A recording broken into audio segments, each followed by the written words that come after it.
ఈరోజు క్రిస్మస్ సందర్భంగా ప్రత్యేకమైనటువంటి కార్యక్రమాన్ని నిర్వహిస్తున్నాం. ముందుగా అందరికీ V3 ప్రేక్షకులందరికీ క్రిస్మస్ శుభాకాంక్షలు.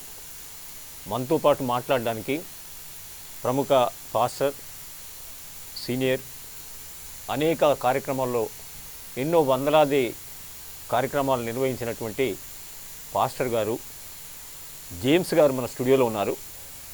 ఆయనతో మాట్లాడి క్రిస్మస్ విశేషాలని, ప్రభు యొక్క ప్రవచనాలని తెలుసుకుందాం. నమస్కారం అండి. జేమ్స్ గారు, క్రిస్మస్ యొక్క క్రిస్మస్ యొక్క ప్రాధాన్యత చాలా ఉంటుంది.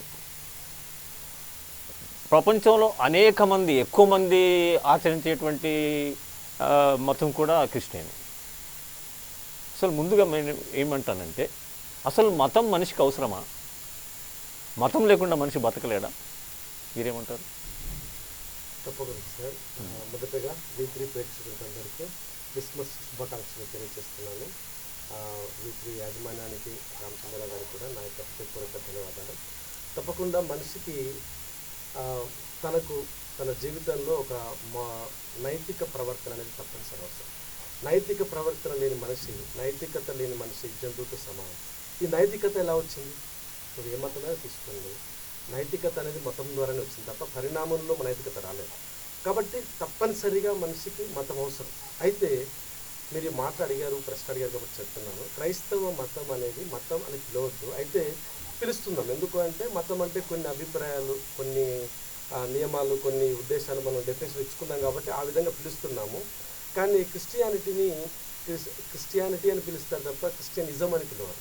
సో క్రైస్తవ మతం కాదు, అదొక మార్గము. కాకపోతే ఆ ప్రపంచంలో ఉన్న అందరూ దాన్ని మతముగా పరిగణిస్తున్నారు కాబట్టి నేను మతంగా మాట్లాడుతున్నాను, కానీ అదొక మార్గం. అయితే వాస్తవం ఏంటంటే, మతం పేరుతో చాలా మారణహోమాలు జరుగుతున్నాయి కూడా ప్రపంచవ్యాప్తంగా. మతం పేరు చెప్పి మత మార్పిడి కూడా జరుగుతున్నాయి. ఒక మతం నుండి ఇంకొక మతానికి, ఒక మతం ఇంకో మతానికి ఇలా మత మార్పులు జరుగుతున్నాయి. ఈ మతం ఉన్మాదంగా మారి అనేక దురాగతాలు కూడా జరుగుతున్నాయి. దాన్ని దృష్టిలో పెట్టుకొని కార్ల్ మార్క్స్ ఏమన్నాడంటే, మతం ఒక మత్తుమందు అన్నాడు. మీరేమంటారు? సో తప్పకుండా దీనికి ఈ ప్రశ్నకు సమాధానం చెప్పడానికంటే ముందు ఒక ఉదాహరణ చెప్తాను. ఒక స్కూల్ వ్యవస్థలో కూడా అన్ని రకాల బయట ఏ వ్యవస్థలో ఉండకూడనటువంటి అవలక్షణాలన్నీ స్కూల్ వ్యవస్థలో కూడా ఉన్నాయి. స్కూల్లో అన్యాయాలు ఉన్నాయి, అక్రమాలు ఉన్నాయి, మోసాలు ఉన్నాయి, దొంగలు ఉన్నారు అని చెప్పి స్కూల్కి పిల్లలు పంపకుండా ఉన్నాయి. సో ఆ వ్యవస్థ అది మనుషుల్లో ఉంది. మనుషులందరిలో ఈ లక్షణాలు ఉన్నాయనే బైబిల్ చెప్తుంది. కాబట్టి మతంలో ఇలా ఉన్నారు కాబట్టి ఆ మతమే తప్పు అనుకోవడం తప్పు. రెండవది, మత మార్పుల విషయం గురించి మీరు అన్నారు. దాన్ని బట్టి కార్ల్ మార్క్స్ యొక్క అభిప్రాయం చెప్పారు. కార్ల్ మార్క్స్ తన యొక్క అభిప్రాయం అది. ఆ అభిప్రాయాన్ని బట్టి ఆయన మతం ఒక మత్తు అన్నాడు. కానీ నా జీవితంలో మతమే నా జీవితానికి ఒక వెలుగునిచ్చింది. నేను ఒకప్పుడు మత్తులో ఉన్నాను, మందు, సిగరెట్లు, అనే రకాల చెడు లక్షణాలతో నేను ఉన్నాను. నన్ను మార్చింది ఎవరంటే ఈ క్రైస్తవ మార్గం, మనకు మీరు అనుకునే మతంలో. కాబట్టి అది నన్ను చెడగొట్టాల్సింది మంచిగా చేసింది. అలా 4 కోట్ల మందిని బాగు చేసిన మీకు దాఖలాలను చూపించగలను. అలాంటివి ఉన్నాయి. కాబట్టి కార్ల్ మార్క్స్ గారు తన ఒక అభిప్రాయం ఎందుకన్నారంటే, ఆయన అన్న మాట కూడా ఎందుకు, ఆ రోజుల్లో ఉన్న చర్చ్ వ్యవస్థ చాలా దురాగతాలకు పాల్పడటం కావచ్చు, లేకపోతే ప్రజలను చైతన్యవంతులుగా పోరాడకుండా వాళ్ళను పట్టి ఉంచిందని బట్టి తన మాట అన్నాడు. అంతే తప్ప మతాన్ని బట్టి కాదు, మతంలో ఉన్న మంచి లక్షణాలను బట్టి ఎంత మాత్రం కాదు. ఇప్పుడు వాస్తవంగా యేసుని మానవుడు అంటారు, మీరేమంటారు? తప్పకుండా చాలా మంచి ప్రశ్న అడిగారు. నేను మొదటగా మీకు ఆ ప్రశ్నకు కృతజ్ఞతలు తెలియజేస్తున్నాను. యేసుక్రీస్తు ప్రభు 2000 సంవత్సరాల క్రితం ఈ భూమికి ఒక మనిషిలాగే వచ్చాడు. ఆయన మనిషిలాగా వచ్చాడు. రాకముందు ఆయన దేవుడు, ఆయన సృష్టికర్త దేవునిగా రావడమే క్రిస్మస్. అది అంటే మానవుడే దేవుడు కాదు, మానవుడు దేవుడు అంటున్నాను. దేవుడు మానవ రూపంలో దేవుడు వచ్చాడంటారు మీరు. అయితే మనకు భగవద్గీతలో ఒక మాట ఉంది. అది చెప్పే ముందు ఏమంటానంటే, ఈ పాపం వల్ల వచ్చు జీతము మరణం అని అంటారు. నిజమే కావచ్చు.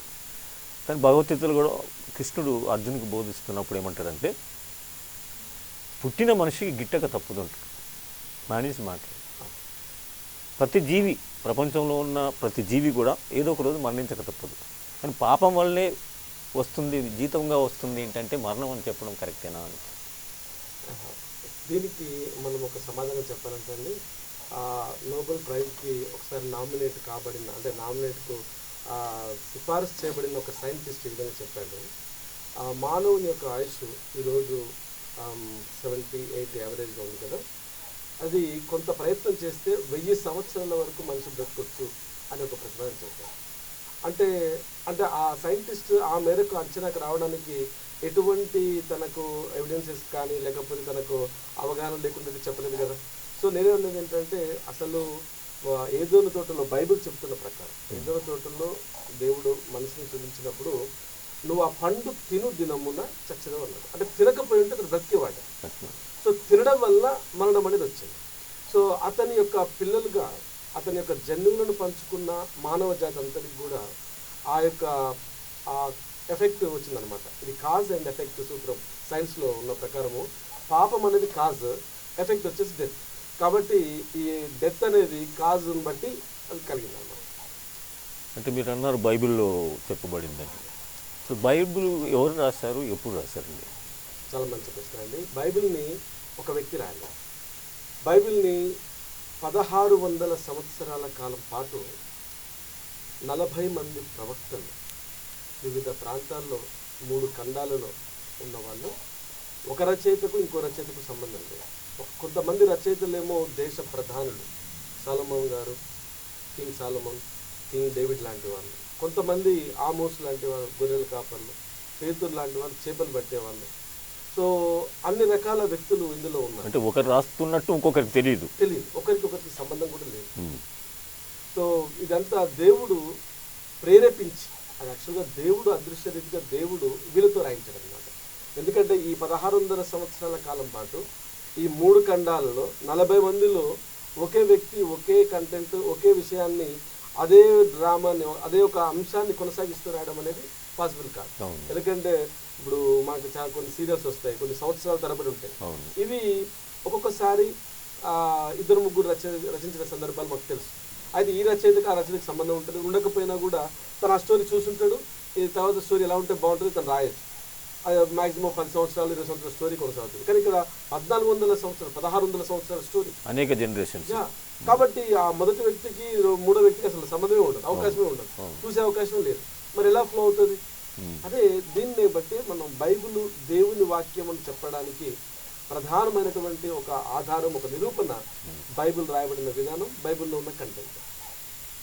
ఈ బైబిల్ అనేది గ్రంథాన్ని అసలు ఎవరు రాశారు అని అంటే 40 మంది రాశారు. ఈ 40 మంది రాసింది కూడా ఒకే తీరుగా ఉందా? ఒకే అంశాన్ని రాస్తారు. అదే ఒకే అంశాన్ని కొనసాగింపుగా రాస్తారు. అంటే ప్రధానంగా కనబడే అంశం ఏంటంటారు? థ్యాంక్ యూ అండి. బైబిల్ని ప్రధానంగా ఏం కనబడుతుందని చెప్పాలంటే ఇది ఒక 4-7 విభాగాలుగా విభజించారు. సో దాంట్లో మనకు అర్థమవుతున్న దాంట్లో కొంత ధర్మశాస్త్రం. మొట్టమొదట బైబిల్ 2 భాగాలు, ఒకటి పాత నిబంధన, ఒకటి కొత్త నిబంధన. ఈ పాత నిబంధనను మొదటి భాగాన్ని ధర్మశాస్త్రం పిలిచారు. అది క్రీస్తు పూర్వం 1500 సంవత్సరాల కాలంలో మోసే 10 కమాండ్మెంట్స్ సినిమా చూస్తుంటారు చాలా మంది. అందులో ఉన్న ప్రధాన హీరో ఎవరైతే కీలక వ్యక్తి ఉన్నారో అతను మోసే. అతనే స్వయాన ఈ యొక్క ధర్మశాస్త్రాన్ని రాస్తారు. దీన్ని ఒక విధంగా రాజ్యాంగం అని చెప్పొచ్చు. దాని ఇంగ్లీష్లో అయితే దానికి లా అనే ఉంటుంది అనమాట. మనకు కాన్స్టిట్యూషన్ 1950 మనకు వచ్చింది కదా. అసలు యూదులకు 2000 సంవత్సరాల క్రితం, అంటే 2000 ప్లస్ 1500 3500 సంవత్సరాల క్రితమే వాళ్ళకు లా అనేది ఉంది. అంటే అప్పుడే వాళ్ళకు లా ఉంది. ఆ తర్వాత కొంత చరిత్ర ఇన్ఫర్మేషన్ కూడా ఉంది. అంటే బైబిల్ మీరు చదివితే బైబిల్ కొంతమంది ఒకటి పురాణాలు కొంతమంది ఉన్నారు, కానీ వాళ్ళంతా అసమర్థులు, సరైనటువంటి జ్ఞానం లేని వారు. ఎందుకంటే బైబిల్ కొన్ని వందల సంవత్సరాల చరిత్రను కూడా వివరిస్తుంది. ఒకవేళ ఎవరైనా బైబిల్ తప్పని చెప్పాలనుకుంటే వాళ్ళ చరిత్రలోకి వెళ్ళి బైబిల్ చెప్తున్న చరిత్రను ఇది పలానా రాజు అప్పుడు లేడు, పలానా టైంలో ఇది జరగలేదని చెప్పొచ్చు. కానీ అలా చెప్పడానికి అవకాశం లేదు. ఎందుకంటే చరిత్రలో ఉన్నదే బైబిల్ చెప్పింది. బైబిల్లో ఉన్నది చెప్పిందే చరిత్రలో చారిత్రక ఆధారాలు, ఆర్కియాలజికల్ ఆధారాలు దొరుకుతుంది. సో ఆ తర్వాత దీని తర్వాత అంటే చరిత్ర తర్వాత కావ్య గ్రంథాలు ఉన్నాయి. అంటే మనకు పొయిటిక్ ఉంటాయి కదా, పొయిటరీలో కొంత భాగం రాసింది. ఆ తర్వాత ప్రవచన రూపంలో ఉంది. అంటే ఇది ఏంటంటే జరగబోయే విషయాన్ని రాయడాన్ని దాన్ని ప్రాఫిటిక్ వే అంటే ప్రవచన రూపంగా. ఆ తర్వాత కొత్త నిబంధనలో కూడా దాదాపుగా ఇవే భాగాలు వస్తాయి. కొత్త నిబంధనలో మొదటి 4 పుస్తకాలు యేసుక్రీస్తు ప్రభువును అతి సమీపంగా ఆయనతో పాటు ఉండి సంచరించి చూసిన వాళ్ళు రాసినటువంటి సువార్తలు 4 ఉంటాయి. ఆ తర్వాత మళ్ళీ ఒక చరిత్ర పుస్తకం ఒకటి ఉంటుంది. ఆ తర్వాత పత్రికలు ఉంటాయి.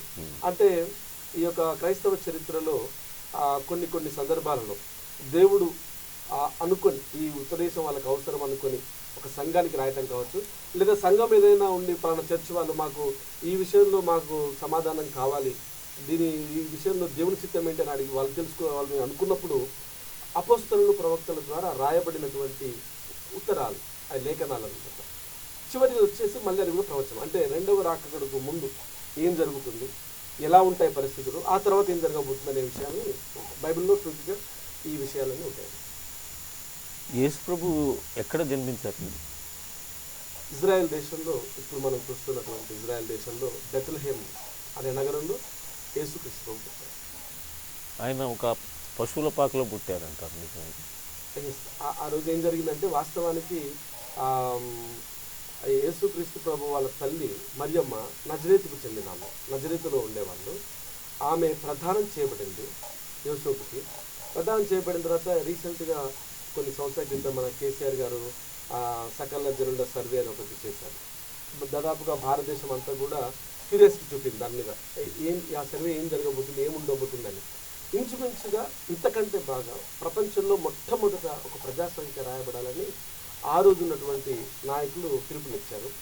ప్రతి వారు ప్రజాసంఖ్యలో రాయబడడం కొరకు మీరు మీ సొంత గ్రామాలకు రండి అన్నారు. ఎలా కేసీఆర్ గారు అన్నారు. అప్పుడు అందరూ కులమై తల్లిదండ్రులు సొంతూళ్ళకి వెళ్ళారు. ఆ రోజు యేసుకు కూడా తనకు ప్రదానం చేయబడినటువంటి మరియమ్మను తీసుకొని, అప్పుడు ఆమె గర్భవతి, 7 చూలాలు, ఆమెను తీసుకొని అక్కడికి వెళ్ళాడు, తన సొంత ఊరికి వెళ్ళాడు. అది బెత్లెహేమ్ అన్నమాట. అక్కడికి వెళ్ళినప్పుడు వీళ్ళేం అతిథులుగా వచ్చారు, ఒకేసారి ఇతర ప్రాంతాలకు వెళ్ళినందరూ వచ్చారు. రావడం వల్ల వాళ్ళకు ఉండడానికి స్థలం లేకపోయింది. సో అప్పుడు ఆమెకు గర్భం కాబోతుంది, అంటే ప్రసవం అయ్యే పరిస్థితి ఉంది. ఆ సమయంలో చాలామంది డోర్స్ కట్ చేశారు. ఇవ్వాలన్న అవకాశం ఉన్నా ఒకవేళ ఇంట్లోకి ఆహ్వానిస్తే 10-15 రోజుల వరకు మళ్ళీ ఇటు కదలలేము, మనకి ఇల్లు సరిపోదనే ఉద్దేశంతో ఆ రోజుల్లో ఉన్న వాళ్ళు కొంతమంది ఇవ్వడానికి వెనుకడిగేశారు. తర్వాత సత్రంలో వాళ్ళకు కొంత స్థలం దొరికి అక్కడ చాలామంది పశువుల తొట్టిలో పడుకున్నాడని అక్కడ పుట్టాడని చెప్తారు. లేదు, అక్కడ సత్రంలోనే తను కన్నింది. ఆ తర్వాత స్థలము సరిపోయినప్పుడు, స్థలము చాలని పరిస్థితుల్లో, అంటే తల్లి ఇలా ఒత్తగిలినప్పుడు బాబు మీద పడే అవకాశం ఉంటుంది. కాబట్టి ఆ బాబునప్పుడు ఆ బాలుడైనటువంటి యేసయ్యను అక్కడ ఉన్న ఏ స్థలం లేకపోవడం వల్ల అక్కడ తొట్టి, పశువుల తొట్టి ఉంటే ఆ పశువుల తొట్టిలో పాల్గొనబెట్టని చెప్పండి.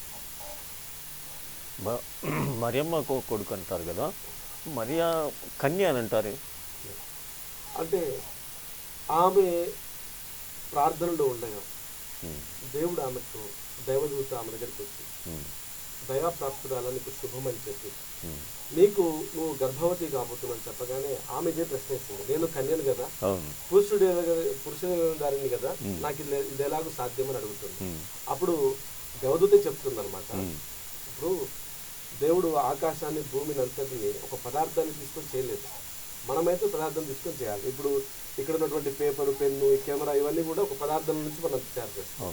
దేవుడు శూన్యంలో నుండే ఈ సమస్తం కలుగును కాకంటే కలిగిన అంత శక్తివంతుడు దేవుడు అంటేనే అంత శక్తివంతుడు. కాబట్టి ఆయనకు అసాధ్యమైనది ఏముంది? కాబట్టి ఆమె అన్నది దేవునికి అసాధ్యమైనది ఏముంది? పరిశుద్ధాత్మ దేవుడు నిన్ను కమ్ముకుంటాడు. కాబట్టి ఆమెకు కుమారుడు కలుగును కాక అనగానే తన గర్భంలో ఒక పిండము తయారైంది. కాబట్టి ఆమె కన్యగా ఉండగానే దేవుడు ఆమె కోరుకున్నాడు, ఆమె ద్వారా ఈ భూమికి రావాలనుకున్నాడు. అయితే ఇప్పుడు ప్రభువుకు, యేసు ప్రభువుకు, అప్పటి రాజుకు, ప్రభువుకు మధ్య ఒక వైరుధ్యం ఏర్పడింది. ఎందుకు ఆ వైరుధ్యం ఏర్పడింది? అది వైరుధ్యము యేసు ప్రభువుకి రాజుకు కాదు, రాజుకి ఏర్పడింది, తనకు తానకే కలిగింది. ఏమైందంటే యేసుక్రీస్తు ప్రభు పుట్టిన తర్వాత ఆకాశంలో ఒక నక్షత్రం వచ్చింది. ఆ నక్షత్రాన్ని చూసిన కొంతమంది తూర్పు దేశపు జ్ఞానులు ఆ నక్షత్రాన్ని చూడగానే వాళ్ళకున్న గ్రంథాల సమాచారం మేరకు, అరే ఈ ఆకాశంలో ఇంత మిలిమిట్లు గొలిపోయి ఈ నక్షత్రం వచ్చింది, ఎప్పుడు లేదు, ఇప్పుడే కనిపిస్తుంది, ఏమై ఉంటుంది అని వాళ్ళ గ్రంథాలు వాళ్ళు పరిశీలించి చూసుకున్నారు. అలా చూసుకున్నప్పుడు వాళ్ళకు ఒకటి విషయం అర్థమైంది. ఈ భూమధ్యపురంలో ఒక రాజు పుట్టుంటాడు, అందుకోసమే మన గ్రంథాలు అవే చెబుతున్నాయి. ఇక దేదీప్యమానమైన ఒక నక్షత్రం మీరు చూసినప్పుడు భూమధ్యపురంలో ఒక రాజు పుట్టాడు అని చెప్పేసి వాళ్ళ గ్రంథాలున్న సమాచారాన్ని బట్టి ముగ్గురు జ్ఞానులు బయలుదేరారు. వాళ్ళు ముగ్గురు బయలుదేరి భూమధ్యపురం అంటే వాళ్ళు ఇజ్రాయెల్ దేశానికి వెళ్ళారు. ఇజ్రాయెల్ దేశం వెళ్ళాక వాళ్ళు ఏమనుకున్నారంటే రాజు అంటే ఎక్కడ పుడతారు, తప్పకుండా రాజు కుటుంబంలోనే పుట్టుంటారని ఆ ఊరిలో ఉన్న ఆ ప్రాంతంలో ఉన్న రాజు హేరోదు వాళ్ళ ఇంటికి వెళ్ళారు. అయ్యా, తూర్పు దిక్కున మేము ఆయన నక్షత్రాన్ని చూసి పూజించడానికి వచ్చాము, ఆయన ఎక్కడున్నాడు అని అనగానే ఆయనకు కోపం వచ్చింది. అంటే రాజు పుడితే నా ఇంట్లో పుట్టాలి, మా ఇంట్లో వాళ్ళు ఎవరు నీళ్ళు పోసుకోలేదు, మరి ఇంకెక్కడ పుట్టాడని తనకు నేను కాకుండా ఇంకొక రాజు పుట్టాడా అని తనకు వైరుధ్యం. అది యేసయ్యకు ఆయన కలిగింది కాదు, అవును. అయితే అతడు ఏం చేశాడంటే మీరు వెళ్ళి ఆయనను పూజించరండి, తర్వాత నాకు చెప్తే నేను వచ్చి పూజిస్తానని చెప్పాడు. అయితే వాళ్ళకున్న సమాచారం బట్టి వాళ్ళ ఆదేశానికి వచ్చారు. వీళ్ళ దగ్గర ఉన్న ప్రవక్తలు కూడా అందరు కలిసి బైబిల్ను వెతికి అక్కడ ఉన్న సమాచారాన్ని వెతికితే ఇక్కడ కాదు, యేసుక్రీస్తు ప్రభు అంటే మెస్సయ్య, యేసుక్రీస్తు ప్రభును మెస్సయ్య అంటారు. ఆ మెస్సయ్య ఇక్కడ కాదు, ఆయన బెత్లెహేంలో పుడతాడని చెప్పగానే వాళ్ళు బెత్లెహేంకి వెళ్ళారు. సో ఆ విధంగా హేరోదు ఏమనుకున్నాడంటే నా ఇంట్లో కాకుండా బయట రాజు వచ్చాడని చెప్పేసి అతడు చంపడానికి ప్రయత్నం చేశాడు. చాలామంది 2 సంవత్సరాల లోపు, అంటే ఆ నక్షత్రం ఎప్పుడు కనబడ్డది అని వాళ్ళ ద్వారా పరిశీలనకు తెలుసుకొని 2 years లోపే జరిగింది. ఒక 15 అంటే సంవత్సరం 2 సంవత్సరాల మధ్యలో మేము చూసి వచ్చామంటే వాళ్ళ ప్రయాణానికి ఈ రోజులాగా ఫ్లైట్లు వేసుకొని పోలేదు కదా, వాళ్ళు కొన్ని ప్రయాణాల్లో 1 సంవత్సరం దాటిందనమాట. అందుకని 2 సంవత్సరాల లోపున్న మగ శిశువులందరినీ చంపించారు. అది హేరోదుకు ఉన్నటువంటి అధికార కాంక్షతో తాను చేసినటువంటి పని. అది తనకు వైరుధ్యం తప్ప అది యేసయ్యకు ఆయనకు వైరుధ్యం కాదు.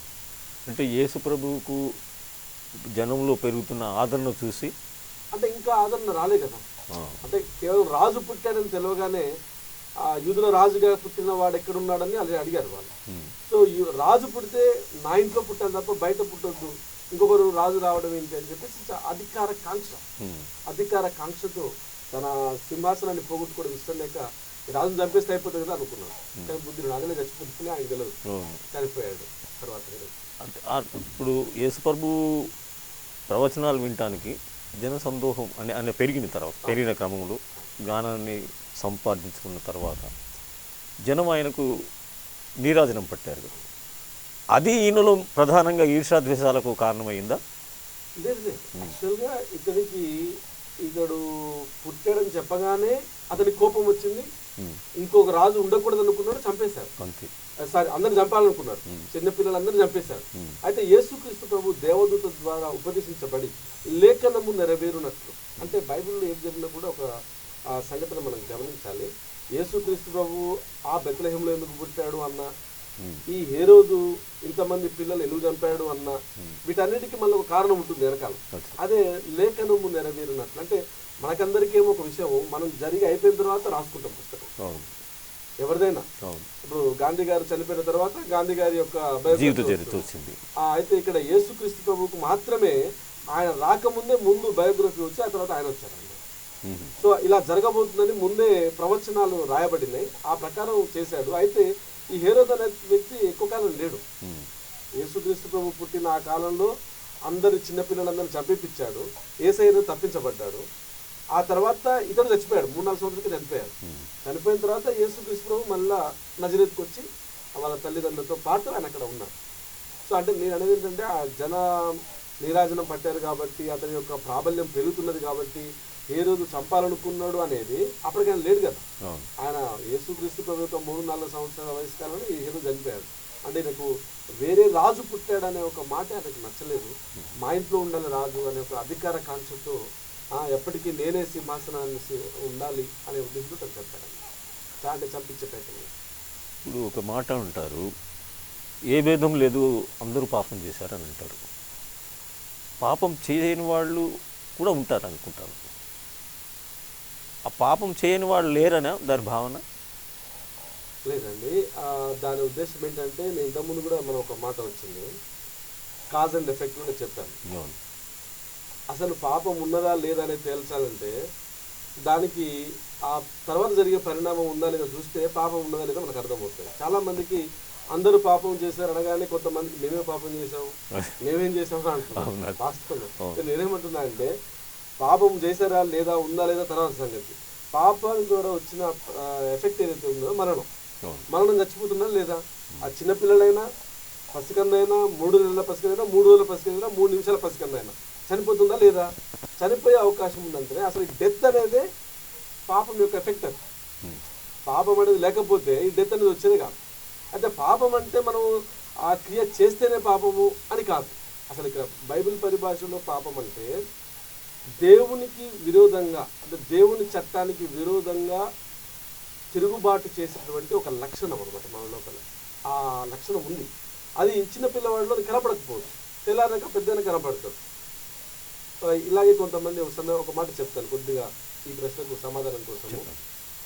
అందరూ వ్యభిచరించకూడదు అని అంటే ధర్మశాస్త్రం అదే చెప్పింది బైబిల్లో, వ్యభిచరించకూడదు 10 ఆజ్ఞలలో అదొక ఆజ్ఞ.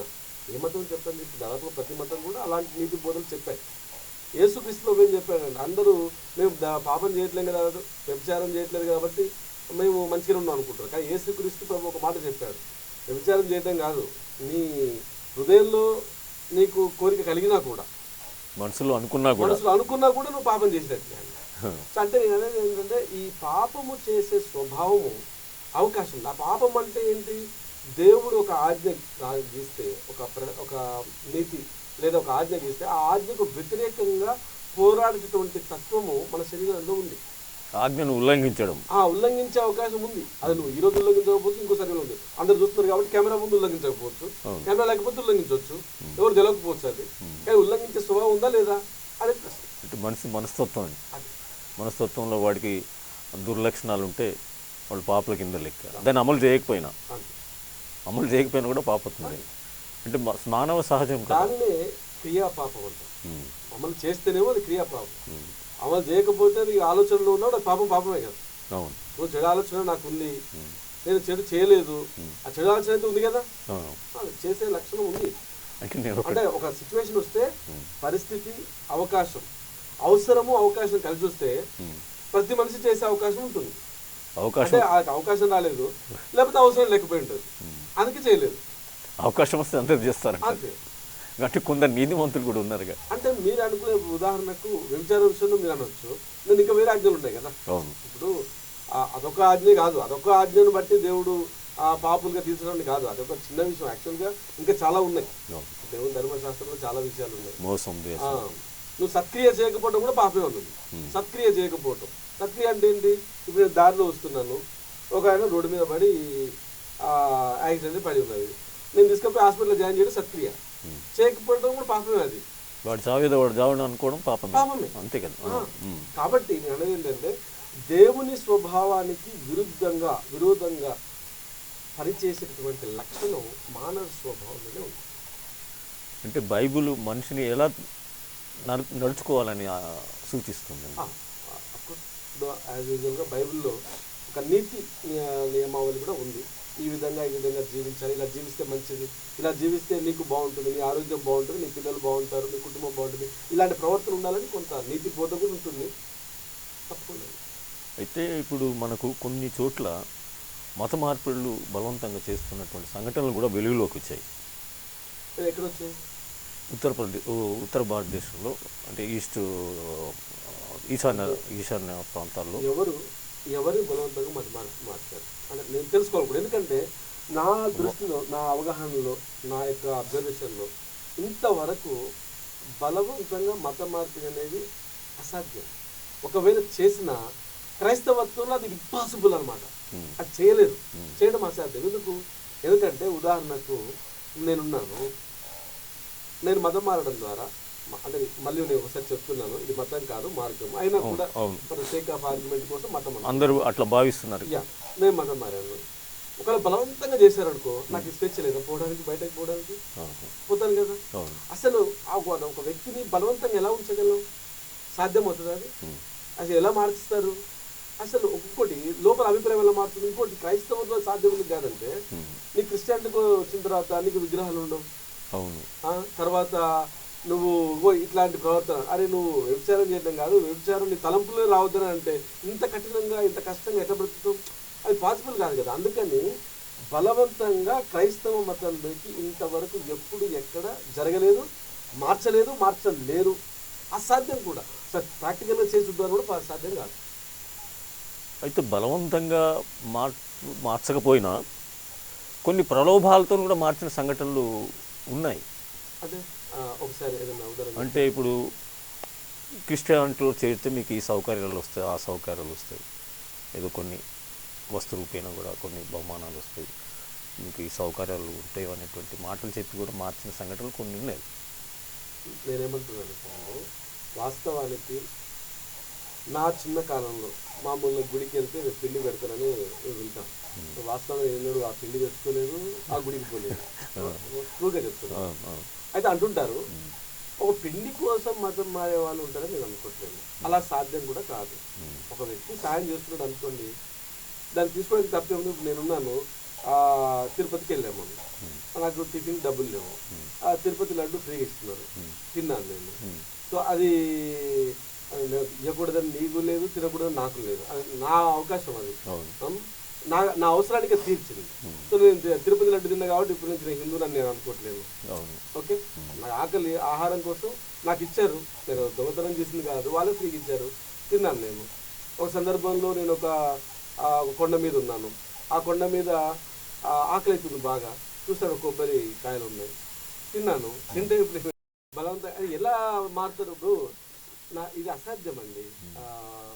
సార్ మీకు జనరల్గా ఇది ఒక దుష్ప్రచారం, క్రైస్తవుల పైన చేస్తున్నటువంటి ఒక దుష్ప్రచారం. ఇది ఒకటి వేరే మతంలో ఎక్కడైనా జరిగి ఉండొచ్చు, కానీ క్రైస్తవ మతంలో మాత్రం అసాధ్యం. ఎందుకంటే ఇక్కడ ఒక కఠినమైన నియమావళితో అతను బ్రతకాలి. ఎలా సాధ్యమవుతుంది? కఠినమైన నియమావళిలో ఇప్పుడు సినిమాలు చూడద్దు అంటాం మేము, అంటే కొంతవరకు ప్రాక్టికల్గా కొంత దూరం ఎదిగే వరకు నువ్వు చూడకుండా ఉంటే బాగుంటుందని ఒక కఠినమైన, ఇప్పుడు 40 రోజులు ఉపవాస దీక్ష చేస్తారు కదా స్వాములు, అలా చేసి ఎవరినన్నా బలవంతంగా అందులోకి పెట్టగలరా మీరు? ఎందుకు పెట్టలేరు? వాడు ఇష్టపూర్తి ఉంటేనే ఉండడం కష్టం. ఎందుకు వాడు అంత పొద్దుగాల లేవాలి, స్నానం చేయాలి, లేకుండా తిరగాలి, అందరూ అంత కోపం వచ్చినా, భార్య మీద కోపం వచ్చినా స్వామి అని మాట్లాడాలి, కష్టం కదా. అంత బలవంతంగా ఒక నువ్వు పెట్టలేవు అందులో. ఆ ఇష్టపూర్తిగా ఉండగలడు. క్రిస్టియానిటీ అంతకంటే కఠినమైనది. అదేమన్నా 40 రోజులే, ఇది నువ్వు చచ్చేంత వరకు జీవితాంతం నువ్వు అంత కఠినంగా బ్రతకాలంటే ఎలా సాధ్యమవుతుంది? కాబట్టి అందుకే నేను ఉంటున్నాను సార్. ఇది మీరు ఒకసారి మళ్ళొకసారి చూడండి, మీరు చెప్పిన న్యూస్ అవుతుందో అది 100% క్రిస్టియానిటీ కాదు, అయ్యే అవకాశమే లేదు. మళ్ళీ మనం ఒకసారి చూద్దామంటే చూద్దాం దాన్ని. అలా బలవంతంగా మత మార్పిడి ఇప్పుడు కాదు, ఒకవేళ బలవంతంగా మత మార్పిడి చేసే అవకాశమే ఉంటే బ్రిటిష్ వాడు చేయొచ్చుగా. బ్రిటిష్ వాళ్ళు క్రైస్తవులు కాదు, అది వేరే విషయం.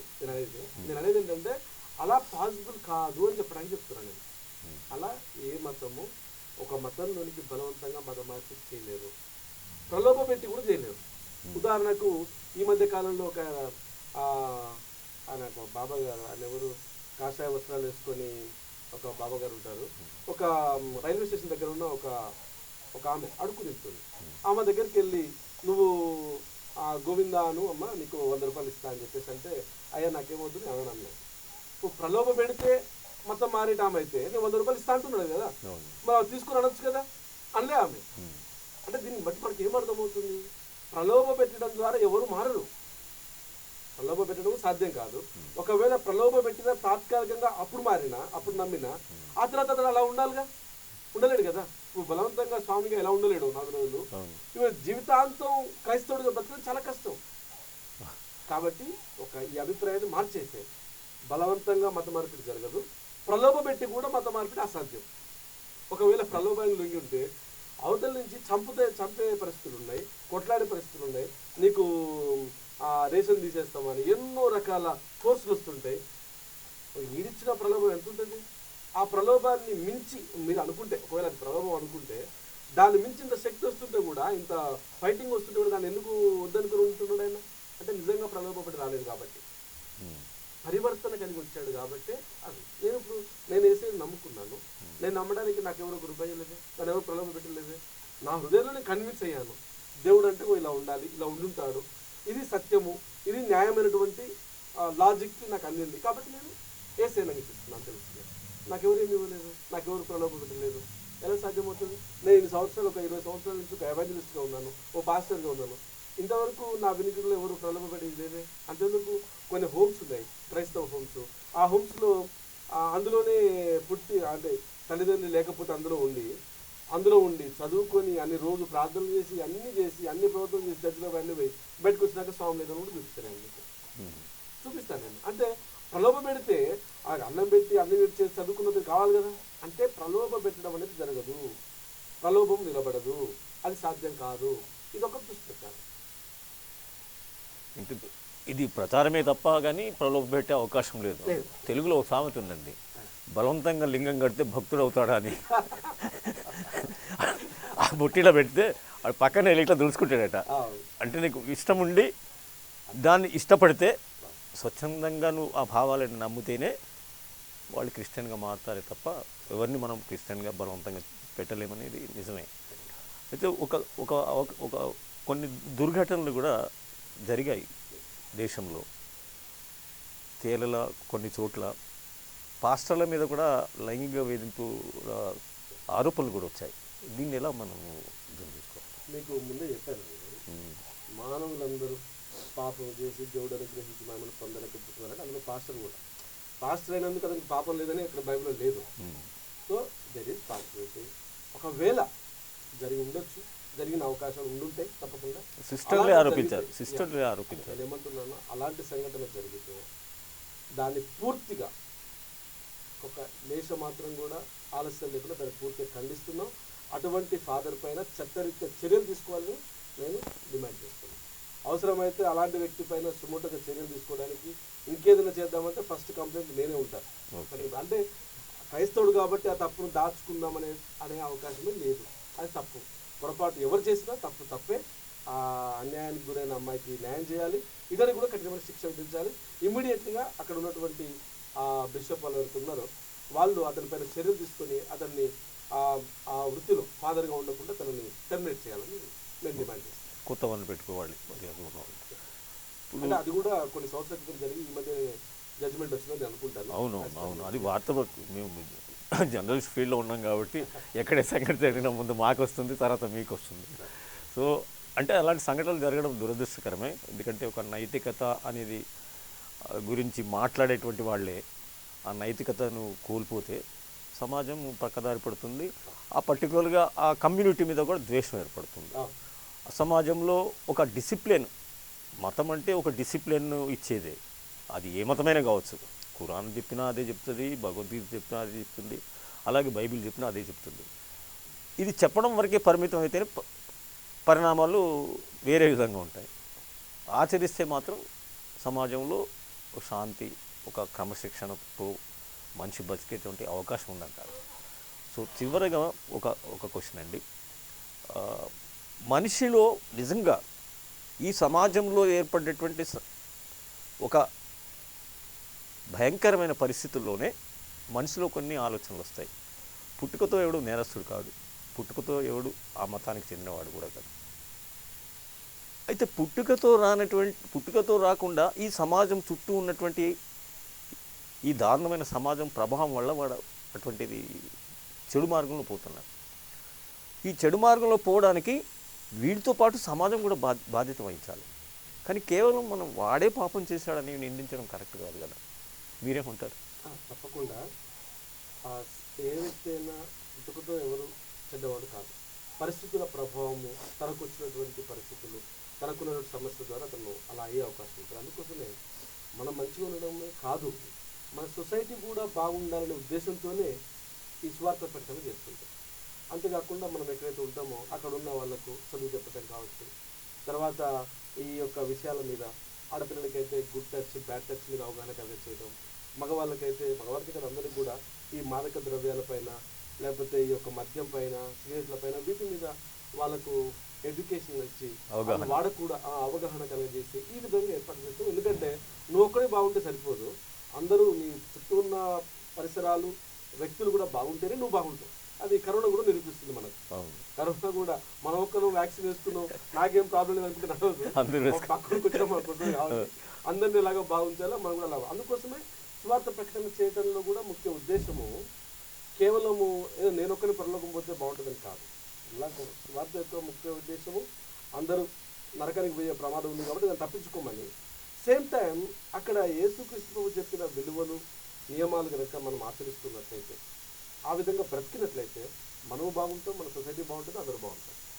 అందరూ బాగుంటే దేశం బాగుంటుంది. ఇప్పుడు బైబిల్లో రెండు రకాలు అంటారు, ఇది పాత నిబంధనలు, కొత్త నిబంధనలు అంటారు. వాటికి తేడా ఏంటండి? రెండు రకాలు కాదు, రెండు నిబంధనలు అని చెప్పచ్చు. ఒక కవెనెంట్ అగ్రిమెంట్ అంతే. అది ఎవరికి? దేవుడికి ప్రజలకు మధ్య జరిగినటువంటి ఒక నిబంధన.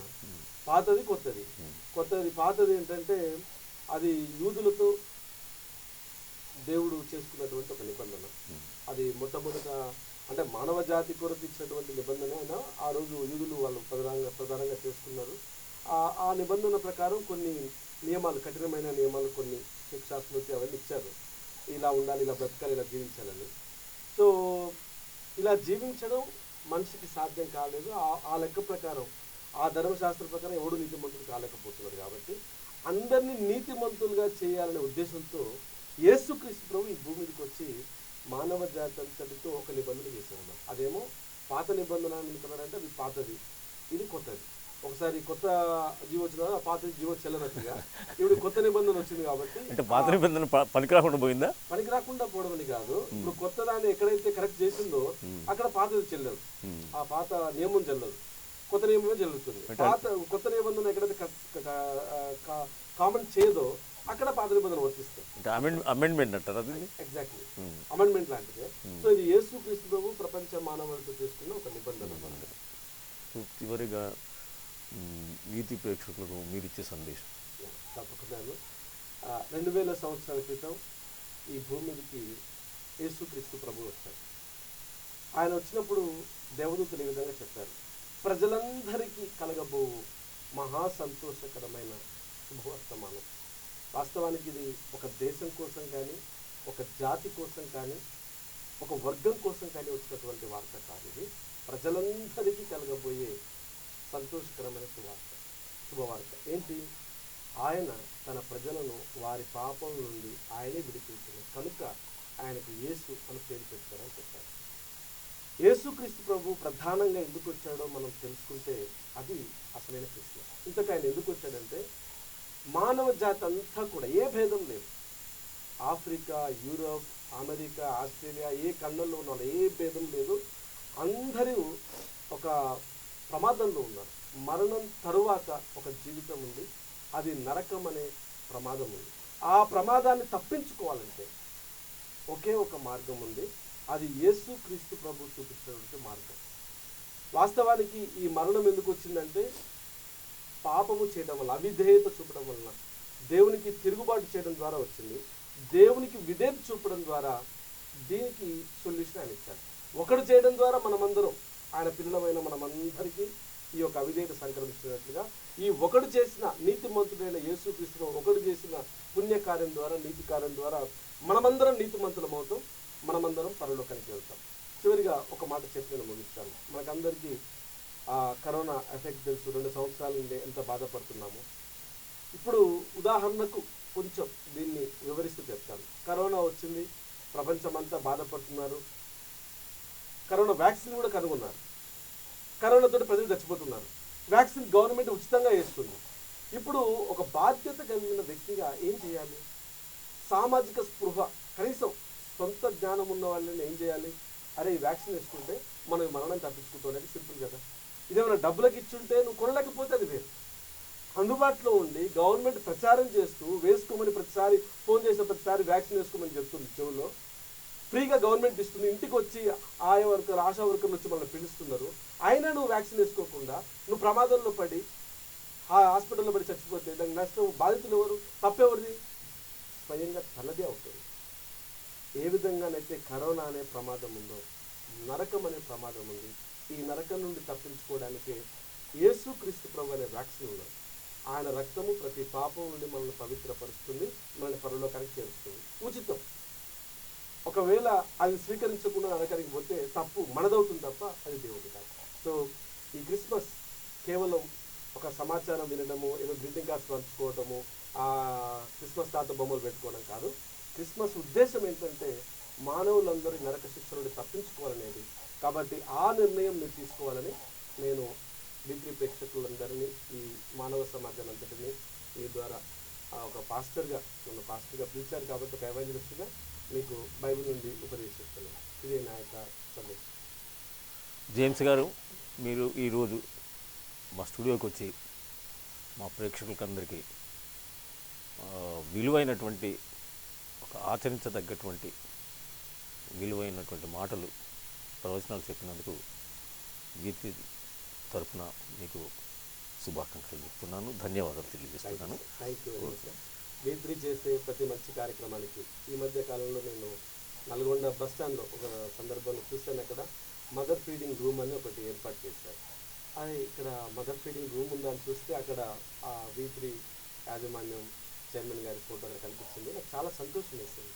ఇలా సమాజ హిత కార్యక్రమాలు ఏవైతే చేస్తారో వాటన్నిటికీ మా తరఫున మా యొక్క సహకారం ఉంటుంది. మేము ఇందులో పాల్గొంటాము, మీతో పాటు మేము కలిసి నడుస్తాం.